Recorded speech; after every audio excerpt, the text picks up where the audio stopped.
திண்டுக்கல் அருகே வாந்தி மயக்கம் ஏற்பட்டு மருத்துவமனையில் அனுமதிக்கப்பட்டுள்ள 28 நபர்களை நேரில் சந்தித்து பாமக வேட்பாளர் திலகபாமா நலம் விசாரித்தார். தாடிக்கொம்பு அருகே உள்ள அகரத்தில் முத்தாலம்மன் கோயில் திருவிழா சிறப்பாக நடைபெற்றது. இதில் பங்கேற்ற பக்தர்களுக்கு நீர், மோர், பானகம் உள்ளிட்ட ஆகாரங்கள் வழங்கப்பட்டன. இதனை அருந்திய பக்தர்கள் சிலருக்கு உடல்நலம் பாதிக்கப்பட்ட நிலையில் மருத்துவமனையில் சிகிச்சைக்காக அனுமதிக்கப்பட்டனர். இது பற்றி தகவல் அறிந்த திண்டுக்கல் தொகுதியின் பாமக வேட்பாளர் திலகபாமா மருத்துவமனைக்கு நேரில் சென்று சிகிச்சை பெறுவோரிடம் நலம் விசாரித்தார். தொடர்ந்து பாதிக்கப்பட்டோருக்கு அளிக்கப்படும் சிகிச்சைகள் குறித்தும் மருத்துவர்களிடம் திலகபாமா கேட்டறிந்தார். ஒட்டன்சத்திரம் பகுதியில் பரப்புரை மேற்கொண்டிருந்த திலகபாமா தகவல் அறிந்து மருத்துவமனைக்கு சென்ற நிகழ்வு பாராட்டுகளை பெற்று வருகிறது.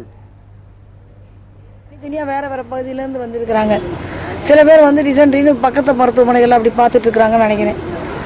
உடனடியாக என்ன அந்த ஃபுட்டு எடுத்து என்னன்னு பார்க்குறேன்னு ஆய்வுக்கு எடுத்துருக்கிறேன்னு சொல்லியிருக்கிறாங்க.